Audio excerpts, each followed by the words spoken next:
We're getting closer and closer with each day. I promise we're eventually going to hit Hero. We're actually grinding a lot this weekend, so be in tune for that. But what's going on, guys? It's your boy Core Boy back again today with another new video. And today we have a little bit to talk about, actually quite a bit to talk about, if I'm being completely honest, and some things that I have been wanting to address for a good long while, and that I'm very excited to address and kind of talk about because I think it's a thing that needs to be discussed within the genre of first-person shooters. I feel like now, at least compared to what we had, I would say even up to 10 years ago, I feel like the first-person shooter market's in like a pretty good place when it comes to like games that are coming out. And mind you, I don't only play FPS titles. It's a lot of what I play just because it's easy to make content on, and I enjoy playing most of them. I've done some videos on other games as well. I'm working on some series for some different games that kind of, I guess, go into the FPS genre, but not really 100% into that genre. Especially for like what most people expect from an FPS title like Call of Duty, Halo, Rainbow Six, Counter Strike, stuff like that. But I feel like there's an issue in a lot of these games, and especially in the first-person shooter community, as it comes to like a genre of games, of where there's so many good games that come out, but they don't get any light, and that's mostly because the gaming community has this really weird thing that we do now that I actually really don't like.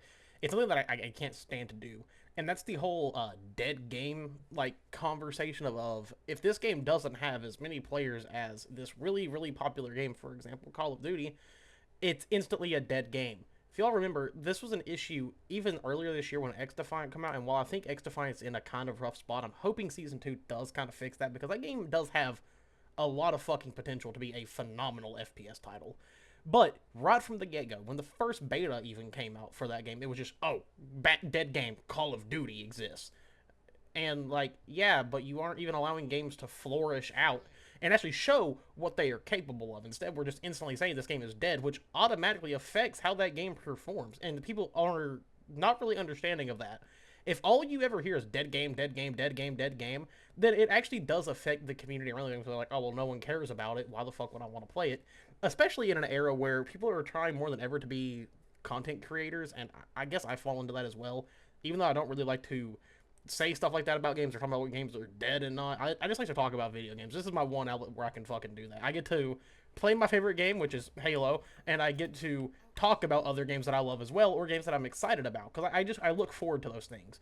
Like, to me, gaming is more than just playing one series. You play a multitude of things. I've never understood the mentality of, yeah, I only play Call of Duty, and I'm just like, why is that the only thing that you play? Like, there's so many other phenomenal titles out there in different genres, and then they're like, well, those games don't take skill. There's not like a skill gap for it. It's like, well, yeah, not every game needs to be fucking multiplayer either. Like, that's a topic of conversation, that not every game needs to be a multiplayer title. It is okay for games to be just a, story driven or whatever. And I mean, we've seen that with games like, for example, Elden Ring. But there was another really good game that came out around the same time as Elden Ring called Lies of P that you don't really get like to see talked about a lot, and it's because we just as a community have like got to this point where other games that may be smaller that are doing a very similar thing but in their own way and own light just kind of get undermined so fucking heavily. And like I said, it hurts the gaming environment, the gaming space.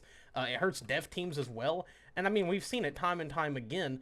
I mean, even with the recent news that came out about Halo Infinite's development, and actually past Halos as well under 343's old management, talking about Microsoft and stuff like that, we see that these teams are trying to put out games that can compete, but it falls really short of what they usually are, and it's weird. It's one of those things that I just have not fully grasped in my own head as somebody who's been playing games for most my entire life. I started playing games when I was like 3 years old, and I've been playing ever since. So, 20 years or so of playing video games, and it's just nothing has changed. But then this whole new rise, and I would say, like, I hate to be the one to say it, but I really do feel like a lot of stuff changed in the gaming world during the pandemic when so many people got into the hobby of playing video games or got into the community, whatever you want to call it. And it just leads to this, like, weird thing where it's like, well, it's never really been that way. Like, it's even weird now when I play with, like, certain friends of mine who are like, why are you still playing Halo? That's a dead game. But it's like, okay, well, I enjoy it. I can find games on Halo. I have a lot of fun playing the game. Like, it's what I enjoy. I wouldn't be playing a game that I don't enjoy. For example, it's why I don't make content on certain games. I didn't make a COD video for a whole year because I just did not enjoy the way that COD was going. And I tried out the BO6 beta, and I was like, actually, I do like this. This feels like a very good and polished game. and it felt like an actual COD title, at least what I look for in Call of Duty. And it's weird because I feel like it all started around the time that Warzone came out, of like, oh, because this game's so big, no game can compete with it. Which is so weird because I don't think that game had nearly as of a high gross of players as, for example, back in the day, if you remember, this little game called World of Warcraft that had like the highest player count of all fucking time in any game. I don't think we've ever hit that level again, and even then that was not a conversation of like, oh, this game's killing every game. It's like, no, we just like the games that we like. And I think it's really bad that we as a community have started just like instantly wishing the downfall of games as soon as they come out, even before they come out. Like a game could get announced that looks cool, that is a, you know, first-person shooter, has multiplayer, and instantly the first thing you're going to see is, oh, this game's going to die quick because it can't compete with Call of Duty. And it's like, well, it doesn't necessarily need to compete with Call of Duty. Like, it's okay to play more than one game series at a time. Like, you can, you know, play a fuckload of different games, and you can enjoy them all equally. There's nothing wrong with that. Like, I enjoy playing COD. I have fun playing it. Is it my favorite game? But no, sometimes I like to just hop on there with my friends and have a good old time. And I probably will be doing that with BO6 just because I actually thoroughly enjoyed that game's beta. And I'm very excited to see what that game flourishes out into. Plus, to be honest, I'm just a sucker for Treyarch games. I've always had a lot of fun with those.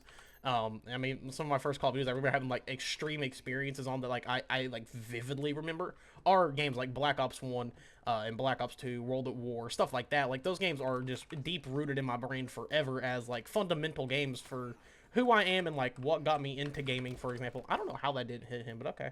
But it's just weird. It's a lot of odd conversations, and like instantly hoping for the downfall of games is just, I think, super negative on the gaming community as a whole. And it causes a lot of games to falter and fall short, unfortunately. And like I said, I don't stop playing a game because of those conversations. I stop playing a game when I don't enjoy it. Like, X-Defiant, if it would not have been down the route that it went to with Season 1, I honestly would probably still be grinding the fuck out of that game because I genuinely had so much fun with it in the preseason. Like, I was having more fun with that game than I was most other things that I was playing. Even to a degree, Halo, even though Halo's always going to be, like, my main love, I was just loving that game. I had so much fun playing it. It felt like exactly what I wanted from an arcadey FPS. The only thing I didn't like really was the whole, like, operator element. I'm not a big fan of hero shooters. I've talked about that enough. It's just not my thing. To me, it's kind of overplayed and overdone. It just doesn't really appeal to me as a player. It's just not what I look for. I like straightforward gunfights, and Halo gives me that most of the time. While Halo does have things like abilities and such, they're like power-ups on the map. They aren't just like abilities that you have automatically equipped like a hero shooter would. To me, that just appeals to me significantly more. Plus, I don't feel like the abilities take away from Halo's core gameplay that I love so much. Like, everything is still focused on firefights. Even if somebody has an ability, you can still lose with that ability because you just may not be good in firefights, and that's completely okay. There's just a lot of things that go into that, though, and it's an odd conversation to have, and all I really want is for gaming to thrive like it once did. Do I expect it to? No. Do I know that times change with games? Yes, I completely understand it. And trust me, we'll probably end up in that same route again at some point when COD releases a really bad title, or who knows, maybe we even won't, because, I mean, we all know MW2 was a shitter, and people did not stop playing that. That's a baffling thing to say. But, you know, I will say it's been a COD thing forever. They could release the most dog shit title ever, and shit, I was victim of it for a long fucking time, where they could just put out the worst game you've ever fucking played, and their fan base just sticks by it because it's the only thing they know. And mostly the main reason I'm making this video is like, hey, it's okay to play other games. Like, there's other games that do exist out there that are genuinely phenomenal experiences. And I recommend it a lot. Like, recently, I've been going through, like, a little nostalgia trip, and I went back through, and I'm playing through the Quake games again, because I just really like Quake. I did a whole machinima on it yesterday, just because I simply love playing Quake. I think it's a super fun FPS title, and genuinely, this may come into an argument at one point, but I think if Quake got a full, like, remaster and, like, redux, I think it would be one of the most successful FPSs we've ever seen. If you like games like Doom and stuff, trust me, you will love Quake to fucking death. If that's just how Quake was. Quake was kind of always the bit of the competitor against Doom. You either liked Doom or you liked Quake, or shit, you liked both of them like I did. So I personally do think Quake would do super good now, but also there's the weird thing where it's like people don't like skill gaps in games anymore for some reason, and I feel like Quake has such a unique skill gap because it's so fucking fast-paced. If you've all never played Quake, you probably wouldn't know that, but Quake is a very, very fast game. It's a very on-your-feet title. Like, you were constantly like planning out exactly what you were doing in that game, and I feel like a lot of people will probably be turned away from that now just because, like I said, it seems like more and more people just don't like a skill gap in games. They want it to be as easy as possible, and that just doesn't work for every game. To me, actually, a game that's too fucking easy actually takes away from the fun of it. It's one of my biggest issues with, like, as I got older with Call of Duty. I was like, damn, this just feels easy. It feels too easy for me to actually have fun with it. I ran out of ammo there. That wasn't good. But, I don't know. Gaming is just kind of in an odd place, and as much as I love it, I just... It sucks. I feel like it's not thriving like it used to. Now, of course, that could be the old person in my head talking and being like, no, it's just not what it used to be. And I don't mean it in, like, that kind of context. I mostly just mean it in the context of, like, hey, can we just, like, stop wishing for the downfall of a game before we even get our hands on it and get to play it? Like, I think that would be the best method for going about this whole thing, is just stop wishing for games to fail before you even get your hands on them to play them. Like, it's not good for the games. It's not good for the devs. It's not good for anybody. It's not even good for the community. It's just overall a bad experience. And it sucks overall because I do this every fucking day. I log on to Halo and I play a ridiculous amount, but hey, it's okay. It's just what I simply enjoy doing. I can get that. Oh, no, I couldn't.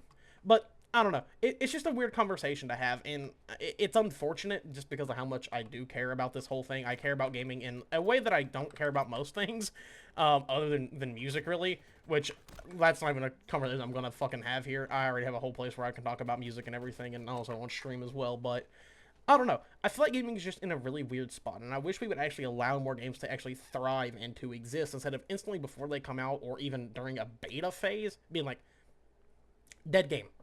It doesn't deserve to be a thing. It just needs to die out already because it's just not overall healthy for the gaming environment, and it's just kind of upsetting. It sucks. I mean, I know that the gaming world has its own issues right now. There's a lot that we could go into that involves issues within the gaming universe, rather it's, things like drip-fed content, developers not being paid enough, dev teams being switched out so significantly often that it causes issues within the game's core development cycle. There's so much that we can go into, and it's unfortunate because, well, this is one thing that I really, really care about, and it just sucks to see overall. I'm not a fan of it, and I do hope we see it change over the years. Hopefully backlash becomes something that's a lot more prominent when those things come out and happen. My biggest thing that I always talk about whenever it comes to talking about games is, like, don't be an asshole towards developers. Developers don't control absolutely everything. Like, it's just not how it works anymore. You have these big old publishers that also pull a lot of strings and be like, hey, make money or we're gonna go, and then you won't have a team anymore. So there's a lot of that to having the conversation as well of just issues pertaining to, like, the whole publisher side, teams being forced to just round out developers like they're nothing to them, basically. I mean, we've seen it with the development of Halo Infinite and how often teams are being switched out, how isolated teams were from each other. It's a really big issue because you see one idea not come into fruition because, well, this team didn't know about it, therefore they can't even finish it. And it may be an amazing idea, but it just never gets to get fully flushed out. So we end up with this kind of like half-baked, confused on what it wants to be experienced. And even as much as I love Halo Infinite, I see that it's an issue within the game, and I have since I've started playing and since the games came out. I feel like it's just a bad thing overall, and it allows for a lot of negativity within the gaming space. But other than that, though, it's been your boy Coreboy. I'm gonna hop out of here, and yeah, later, dudes.